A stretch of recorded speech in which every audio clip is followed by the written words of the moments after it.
Bonne nouvelle de Jésus-Christ selon Matthieu. Chapitre 1. Voici la liste des ancêtres de Jésus-Christ. David est l'ancêtre de Jésus-Christ et Abraham est l'ancêtre de David. Abraham est le père d'Isaac. Isaac est le père de Jacob. Jacob est le père de Juda et ses frères. Juda est le père de Pérès et de Zéra. Leur mère est Tamar. Pérès est le père d'Esron. Esron est le père de Ram. Ram est le père d'Aminadab. Aminadab est le père de Nachon. Nachon est le père de Salma. Salma est le père de Boz. La mère de Boz est Rahab. Boz est le père d'Obed. La mère d'Obed est Ruth.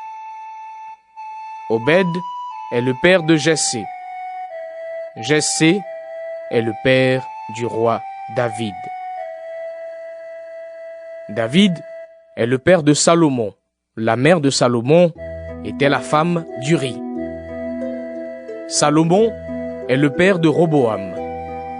Roboam est le père d'Abia. Abia est le père d'Asa. Asa est le père de Josaphat. Josaphat est le père de Joram. Joram est le père d'Ozias. Ozias est le père de Yotam. Yotam est le père d'Akaz. Akaz est le père d'Ézéchias. Ézéchias est le père de Manassé. Manassé est le père d'Amon. Amon est le père de Josias. Josias est le père de Yekonia et ses frères. À ce moment-là, on emmène les Israélites prisonniers à Babylone. Après cela, Yekonia est le père de Shealtiel.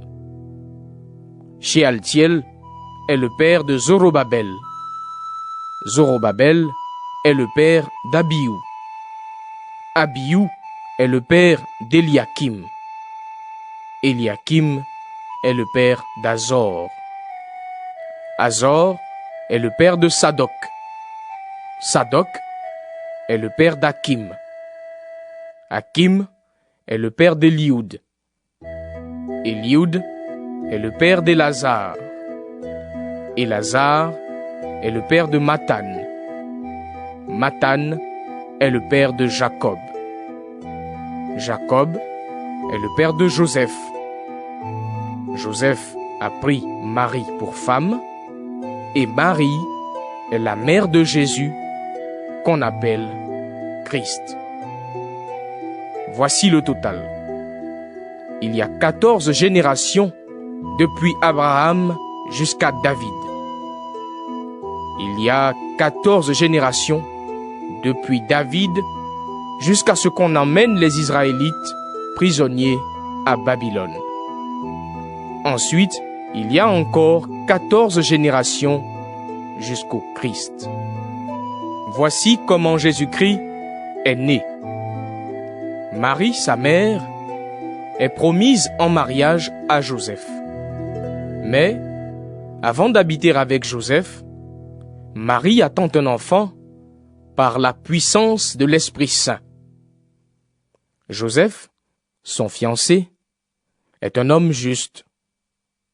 Il ne veut pas accuser Marie devant tout le monde, alors il décide de la renvoyer en secret. Au moment où il pense à cela, l'ange du Seigneur se montre à lui dans un rêve. L'ange lui dit: Joseph, fils de David, n'aie pas peur de prendre chez toi Marie, ta femme. Oui, l'enfant qui est dans son ventre vient de l'Esprit Saint. Elle va mettre au monde un fils, et toi, tu l'appelleras Jésus. En effet, c'est lui qui sauvera son peuple de ses péchés. Tout cela est arrivé comme le Seigneur l'avait dit par la bouche de son prophète. La jeune fille attendra un enfant. Elle mettra au monde un fils. On l'appellera Emmanuel, ce qui veut dire Dieu avec nous. Quand Joseph se réveille, il fait ce que l'ange du Seigneur lui a commandé. Il prend sa femme chez lui, mais il ne s'unit pas à elle jusqu'au jour où Marie met au monde un fils. Joseph donne à l'enfant le nom de Jésus.